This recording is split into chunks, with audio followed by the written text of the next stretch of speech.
오늘은 애통하는 자의 복에 대해서, 애통하는 자는 복이 있나니 애통하는 자의 삶을 여러분과 함께 나누고자 합니다.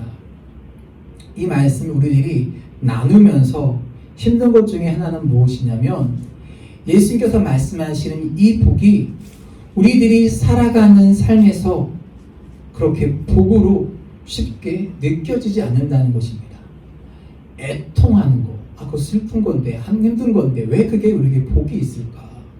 여러분, 애통하는 자가 복이 있다고 말씀하시는데, 여러분은 이 말씀이 여러분에게 복으로 다가오시고, 이게 복이구나, 그렇게 느껴지십니까? 그거 봐요, 아무 대답 안 하잖아요. 그래서 제가 서론에서 우리의 삶의 태도, 생각의 전환에 대해서 계속해서 말씀드리는 것입니다. 예수님이 말씀하신 이 말씀이, 이것이 우리에게 복이 되기 위해서는요, 우리의 태도, 생각의 전환이 있어야 하는 것입니다. 그래서 우리가 생각을 전환하는 이야기를 여러분과 함께 또 말씀을 시작하며 잠깐 나누고자 합니다. 생각이 바뀌어야 돼요. 오늘은 이 카피라이터인 정철 씨의 머리를 구하라는 책 중에 몇 개 좋은 내용을 제가 찾아봤어요. 감동도 있고요, 여러분이니까 반응도 보이시고요. 여러분, 감정이 메말르면 안 됩니다. 자, 보세요. 해가 졌다. 아니요, 별이 떴지요. 편식은 나쁘다. 아니요, 그것은 식성일 수도 있지요. 가장 많이 많은 음식을 담을 수 있는 그릇은 큰 그릇이다. 아니요, 빈 그릇이지요. 결혼은 가장 사랑하는 사람과 하는 것이다. 아니요, 결혼은 가장 오래 사랑할 사람과 하는 것이지요. 나가 모이면 우리가 된다. 아니요, 나를 벌어야 우리가 되지요. 아니요는 늘 부정이 아니라 새로운 생각의 시작이다. 우리가 이렇게 생각을 바꾸면요, 새롭게 볼 수 있는 것들이 참 많이 있습니다. 여러분, 생각의 전환이 조금 되셨습니까? 저는 이 팔복의 말씀이 그런 말씀이라고 생각합니다. 우리가 생각을 바꾸면, 태도를 바꾸면, 이게 왜 복이야 하는데, 태도를 바꾸고 생각을 바꾸면, 그게 하나님 말씀하시는 복이었구나. 여러분에게 이 말씀이 복이 되기를 주의 이름으로 축복합니다. 우리가 이 말씀을 이해하기 위해서는요, 먼저 조금 살펴볼 것이 있습니다. 애통하는 것과 원망하는 것의 차이를 여러분과 구별할 필요가 있습니다. 애통과 원망. 하나님께서는요, 애통하는 자에게 복이 있다고 말씀하셨습니다. 그러나 원망하는 자에게 복이 있다고 말씀하지 않으셨습니다. 아주 작은 차이 같지만 애통과 원망은 다른 것입니다. 존 오트버그의 관계훈련이라는 책에 보면요, 이 차이를 이렇게 설명하고 있습니다. 제가 읽어드릴게요. 하나님은 탄식을 명령하고 원망은 금하셨다. 둘의 차이는 무엇인가? 탄식은 하나님께 불평하는 것이고, 원망은 하나님에 관해 불평하는 것이다. 탄식은 하나님의 면전에서 이루어지지만 원망은 하나님의 등 뒤에서 이루어진다. 성경을 보면 많은 고통 가운데 애통하고 눈물 흘렸던 사람들의 이야기가 여러분 나오고 있습니다. 그런데 하나님은요, 그들의 삶을 복되게 바꾸어 주셨습니다. 그러나 하나님의 등 뒤에서, 보이지 않는 곳에서 원망하는 사람들은요, 복을 얻었습니까? 못 얻었습니까? 복을 얻지 못했습니다. 그들은 하나님의 징계의 대상이 되었던 것입니다. 오늘 말씀 가운데 여러분, 원망이 아닌 애통은요, 애통하는 자가 복이 있는 일은 무엇이냐면 하나님의 위로를 받을 수 있기 때문이라고 말씀하고 있습니다. 유진 피터슨의 메시지 성경을 보면요, 이 위로를 받을 것이다 라는 말 이렇게 설명합니다. 소중한 분의 품에 안길 수 있다. 뭐라고요? 소중한 분의 품에 안길 수 있다. 그러니까 이 애통함이라고 하는 것은요, 애통을 통해서 하나님과의 관계가 점점 깊어지는 겁니다. 원망은 관계를 어떻게 해요? 파괴하는 것이지만, 애통함은요, 하나님과의 관계를 깊이 할 수 있는 것입니다. 오늘 말씀은 세상이 생각하는 것과는 근본적으로 다른 것들을 우리에게 말씀하고 있는 것입니다. 오늘 본문을 유진 피터슨의 메시지 성경에 이렇게 표현하고 있습니다. 앞에 읽어드릴게요. 같이 봅시다. 가장 소중한 것을 잃었다고 느끼는 너희는 복이 있다. 그때에야 너희는 가장 소중한 분의 품에 안길 수 있다. 가장 소중한 것을 잃었다고 생각하는 애통하는 너희에게 복이 있다. 그때에야 너희가 어떻게 한다고요? 가장 소중한 분의 품에 어떻게 한다고요? 안길 수가 있대요. 여러분 주변에 종종 애통하고 많이 힘들어하고 있는 사람, 슬픔 당한 사람을 우리가 가끔 보죠. 때로는 우리는 그런 슬픔 당한 사람들에게 이러한 표현을 쓰기도 합니다. 내가 무슨 말로 어떻게 위로할 수 있으리요? 우리가 어떤 말로도 위로할 수 없을 때 우리는 그냥 가서 손을 잡아주거나 같은 이성이면 꼭 안아주죠. 아무 말 하지 않고 그냥 꼭 안아줍니다. 그런데 우리가 누군가를 안아줄 때 그 사람을 안아주는 강도와 길이는요, 무엇에 비례할까요? 저는 슬픔에 비례한다고 생각합니다. 이렇게 말씀을 생각하니 우리가 아프고 애통하고 힘들 때 우리 하나님이 우리를 안아주시는 그것이 우리들에게 복이구나. 그것이 우리들에게 축복이구나. 오늘 여러분과 제가 풀어야 할 숙제는 뭐냐면 이렇게 애통하는 것이 나에게 축복으로 고백될 수 있는가? 여러분 애통하는데 어떻게 축복으로 고백할 수 있겠습니까? 오늘 이 문제를 여러분과 함께 제가 풀어야 하는 것입니다. 여러분 우리 인생을 살면서 애통하는 것이 정말 불행으로 끝나는 사람이 있는가 하면 애통함 가운데서 하나님 품이 안기는 축복을 경험하는 사람도 있는 것입니다. 하루 한 줄 행복이라는 그 간략한 거기에 보면 제가 인터넷에서 봤는데 이런 내용이 있더라고요. 영화에서 가장 고민하는 배역은요 주인공이죠. 주인공이라고 합니다. 그리고 문제도 주인공한테 가장 많이 발생합니다. 문제가 전혀 일어나지 않는 사람은 행인 1, 행인 2입니다. 그 사람들은 문제가 일어나지 않습니다. 어째서 당신에게 괴로운 일이 그토록 많이 일어나는지 알겠는가? 그렇다. 당신이 인생이라는 영화의 주인공이기 때문이다. 여러분 우리가 이 땅에 살아가는 동안에 우리들이 인생의 고통이 우리의 삶의 애통이 끊이지 않는 이유는 뭐냐면 우리들의 인생의 주인공이기 때문입니다. 우리의 삶에는요 애통함이 문제가 끊이지 않는 것입니다. 중요한 것은요 우리들의 이 애통함이 하나님이 안아주실 수 있는 애통함이냐 그렇지 않냐는 것입니다. 그렇죠. 우리가 이렇게 생각해 보니까 우리 주변에 애통하는 사람이 있습니다. 그런데 어떤 사람은요 그 애통하는 사람을 보면 가서 안아주고 싶고 손잡아주고 싶고 위로해주고 싶은 사람이 있는가 하면 애통하는 그 모습을 바라보면서 그럼 잘됐다. 애통아도 싸지. 이런 생각이 드는 사람도 있지 않나요? 여러분 믿음이 좋아서 그렇지 않았거든요. 저만 그렇군요. 저는 그랬어요. 아이고 그렇지. 애통해도 싸지. 역시 여러분 믿음이 좋으시네요.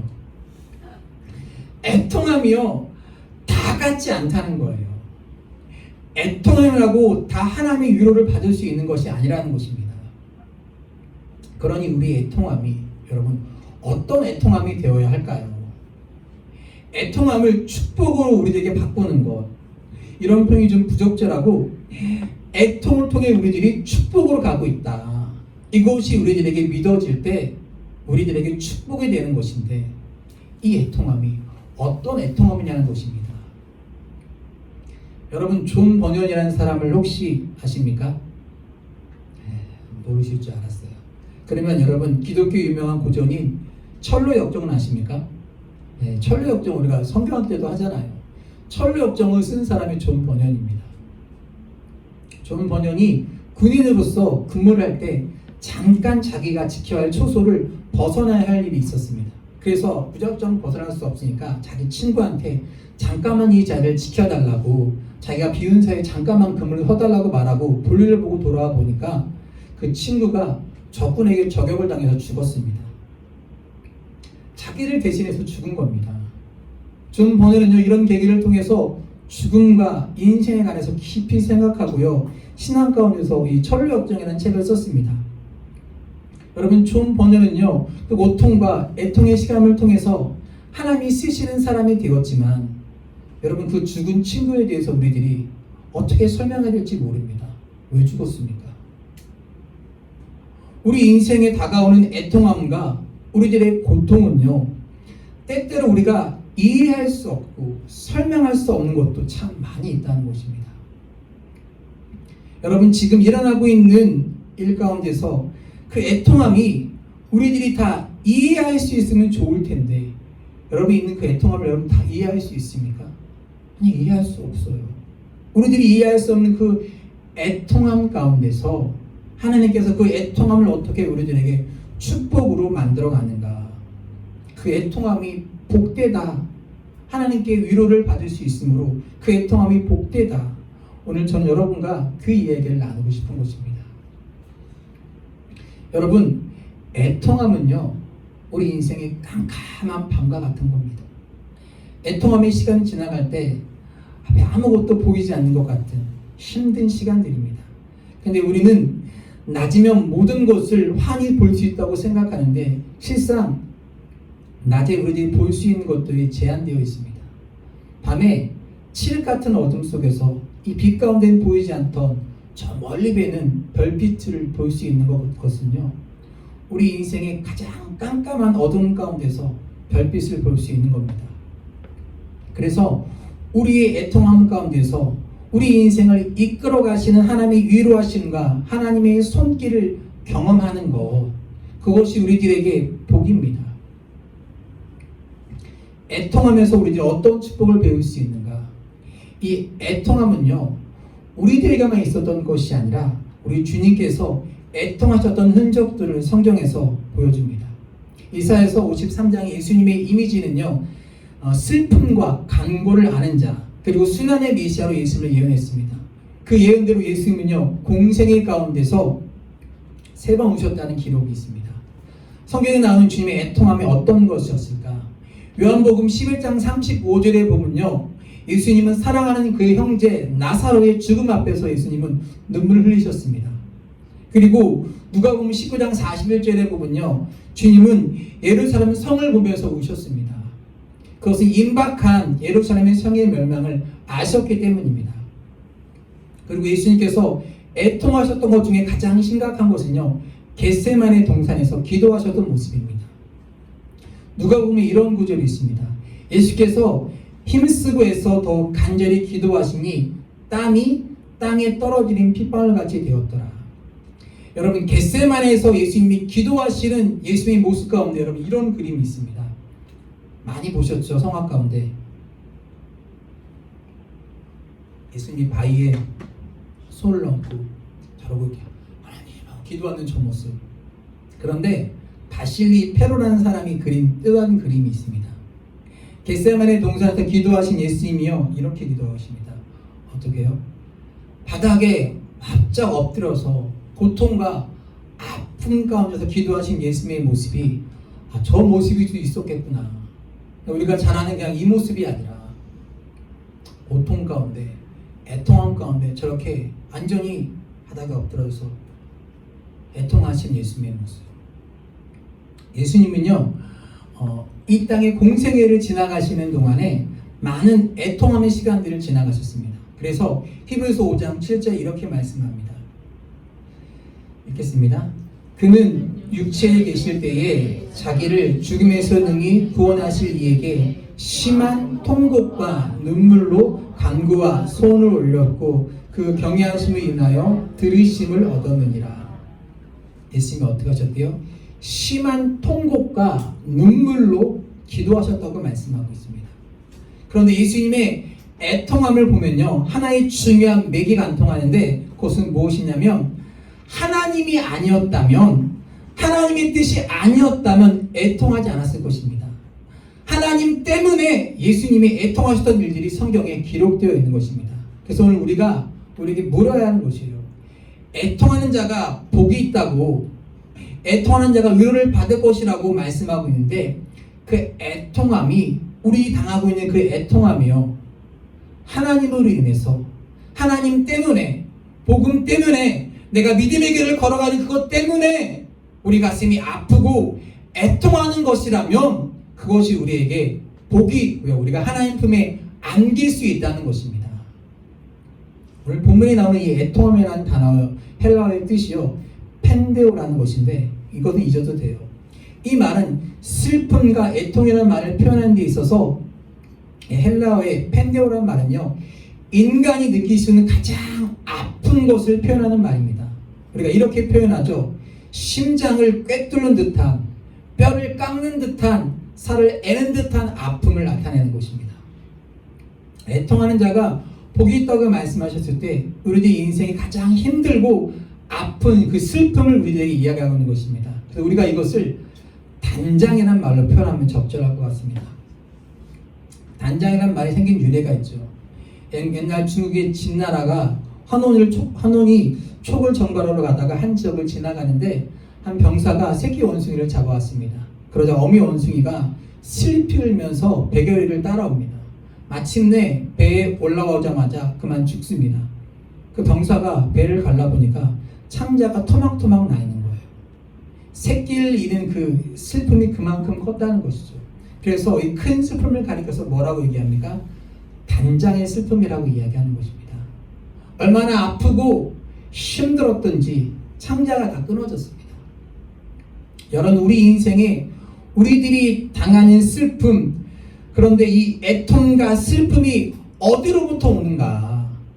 그것이 내가 세상의 육체적인 만족을 채우기 위해서, 우리의 권세와 지위를 가지기 위해서 물질이 채워지지 않은 것 때문에 아픔과 슬픔이 오는 것인가? 우리들의 슬픔의 종류가 다르다는 것입니다. 또 우리가 구별해야 할 것은요, 죄에 대한 회개의 애통함과 죄책감을 인한 애통함을 구별해야 합니다. 여러분, 가인이 그의 동생 아벨을 돌로 쳐 죽이고 하나님께 이런 이야기합니다. 내 죄벌이 너무 중하여 견딜 수가 없습니다. 죄책감으로 가인이 힘들었던 겁니다. 아팠죠. 그래서 우리 인간들이요, 이 죄책감에 대한 문제, 이 죄에 대한 문제를 해결하기 위해서 예수님 당시에 사두개인과 바리새인과 율법학자들이요, 율법을 만들어 놓고 지키는 것으로 애씀으로 문제를 해결하려고 했는데 우리 주님께서 복되지 않고 헛되다고 말씀하십니다.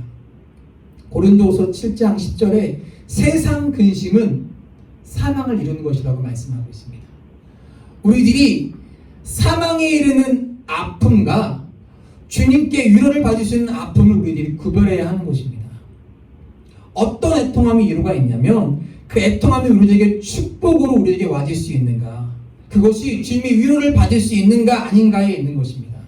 한번 생각해 보세요. 지금 여러분들이 당하는 애통함, 내가 주님 뜻대로 살려고 하나님 앞에 서니 내 마음이 아프다. 하나님 앞에서 하나님을 인하여 하나님의 뜻대로 살아가기 위해서 우리들에게 아픔이 올 때 그것이 여러분 복된 것입니다. 하나님이 아니었으면 내 인생에 애통하지 않아도 될 일을 하나님을 인해서, 하나님의 말씀이 내 삶에 들어옴으로 인해서, 내가 하나님의 만남으로 인해서 우리들에게 애통함들이 찾아올 때가 있습니다. 중요한 것은요, 하나님 때문에 우리들에게 애통함이 느껴지고 마음이 슬플 때 거기에는요 뭐가 있어요? 하나님의 위로가 있는 것입니다. 누구도 하나님 앞에서, 죄의 유혹 앞에서 완전할 수 없습니다. 그런데 우리 하나님은요, 슬퍼하고 애통하는 자를 위로하시는 분이십니다. 여러분 기억하세요. 힘들고 아프고 애통하고 하나님 앞에서 견딜 수 없을 때 여러분들이 하나님의 위로를 받아야 그것이 축복이고 복이지, 그 아픔을 내 스스로 해결하려고 하면 그것은 여러분에게 복이 되지 않는 것입니다. 크리스천 투데이라는 잡지에서 낸 통계가 있습니다. 2017년의 통계인데 우리나라의 자살률에 대한 이야기를 하고 있는데 40대, 50대 남자들의 자살 비율이 높답니다. 어느 정도 높으냐? 같은 또래의 여자에 비해서 50대 남자의 자살률이요 3.5배가 높답니다. 이 잡지에서 말하려고 하는 것은 무엇이냐면, 우리나라가 IMF가 왔을 때 그 많은 어려움 가운데 40대, 50대 가장들이 자살을 했는데 코로나 이후 이 팬데믹으로 인해서 어려움이 찾아왔을 때 또 40대, 50대 남자들이 자살할까봐 이것이 걱정된다는 것입니다. 그러면서 왜 40대, 50대 남자들이 자살하는가?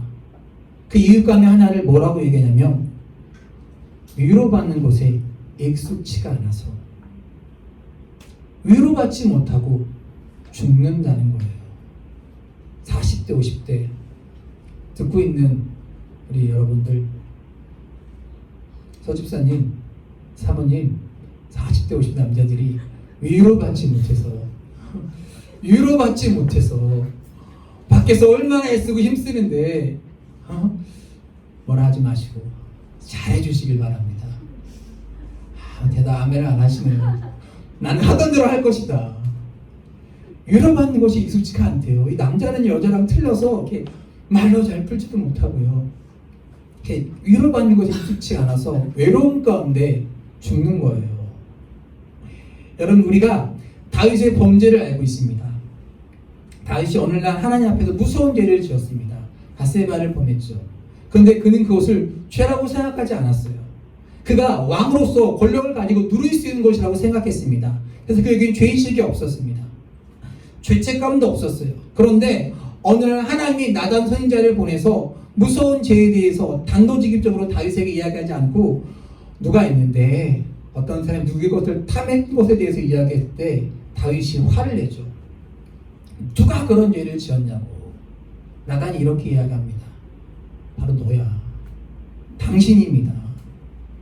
다윗의 삶에 찾아가서 그의 죄를 단도직입적으로 비수처럼 꽂았을 때 다윗이 하나님을 회개하기 시작합니다. 아파하기 시작하죠. 눈물 흘리기 시작합니다. 시편 51편에 다윗이 하나님이여 주의 인자를 쫓아 나를 긍휼히 여기시며 주의 많은 자비를 쫓아 죄가를 도말하소서. 여러분, 다윗이 제가 읽은 것처럼 이렇게 말했겠습니까? 하나님, 주의 인자하심을 따라 나를 불쌍히 여겨달라고. 얼마나 통곡하면 다윗이 하나님 앞에 매달렸겠습니까? 하나님, 제 속에 있는 죄의 문제를 해결해 주세요. 다윗이 눈물을 흘리고 무릎을 꿇었을 때 그의 인생에 하나님의 위로하심이 임합니다. 여러분, 하나님의 위로하심이 임했지만 다윗의 인생은 쉽지 않았습니다. 고달팠어요. 그의 죄로 인해서 많은 고통의 시간이 지나갔습니다. 그런데 하나님이 그를 위로해 주셨고 그를 포기하지 않으셨습니다. 죄를 지었다는 것에 대한 문제가 아니라 죄를 짓고도 애통하는 마음이 생기지 않으면 우리는요, 하나님과의 관계가 없는 사람이 되었다는 증거입니다. 여러분, 결국 죄의 유무가 우리 인생의 문제가 아니라 죄를 짓고 난 다음에 우리의 모습이 더 중요한 것입니다. 우리가 죄로 인해서 애통하지 않는 것은 문제이구나. 다윗이 하나님 앞에 애통할 수 있었던 이유가 그가 하나님 앞에 섰을 때 애통했다는 것입니다. 애통은요, 하나님과 우리 사이의 관계가 끊어지지 않았다는 증거입니다. 사랑하는 여러분, 우리가 하나님 앞에 서서 우리가 애통할 수 있는 것, 이것이 우리의 축복입니다.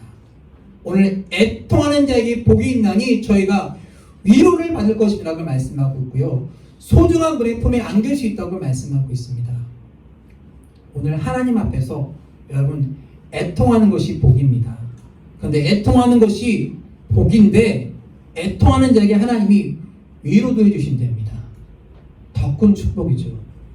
하나님 앞에서 우리에게 근심이 찾아온다면 그것이 복인데 하나님이 위로하심이 있기 때문에 더 큰 복이 되는 것입니다. 고린도후서 7장 9절부터 11절, 제가 9절 읽고 여러분이 10절 읽고요 11절을 같이 볼 텐데, 여기서 여러분 근심이라고 하는 말을 애통이라고 생각하면서 한번 근심이라는 말을 한번 같이 봅시다. 9절부터 11절, 9절에는 제가 있습니다. 내가 지금 기뻐함은 너희로 근심하게 한 까닭이 아니요 도리어 너희가 근심함으로 회개함에 이른 까닭이라. 너희가 하나님의 뜻대로 근심하게 된 것은 우리에게서 아무 해도 받지 않게 하려 함이라. 10절이요. 여러분 읽으세요.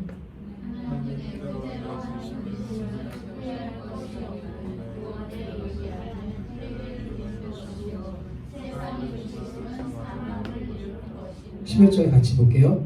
보라, 하나님의 뜻대로 하게 된 이 근심이 너희를 얼마나 간절하게 하며 얼마나 변증하게 하며 얼마나 분하게 하며 얼마나 두렵게 하며 얼마나 사모하게 하며 얼마나 열심히 있게 하며 얼마나 벌하게 하였는가. 너희가 그 일에 대하여 일체 너희 자신의 깨끗함을 나타내었느니라. 자, 성경을 여러분 유심히 보세요. 이 말씀을 보는데 제 마음에 와닿았어요. 하나님 뜻대로 하는 그 근심이 하나님 앞에서 우리들에게 애통함으로 인해서 우리들에게 와지는 것이 뭐냐면 얼마나 너희로 간절하게 하며 얼마나 너희로 죄에 대해 변명하게 하며 얼마나 악함에 대해서 분하게 하며 얼마나 두렵게 하며 얼마나 사모하게 하며 얼마나 열심히 기하며.